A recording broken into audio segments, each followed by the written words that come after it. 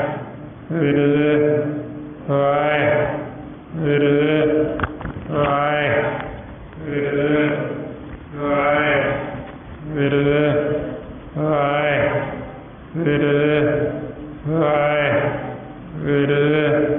Waheguru Waheguru Waheguru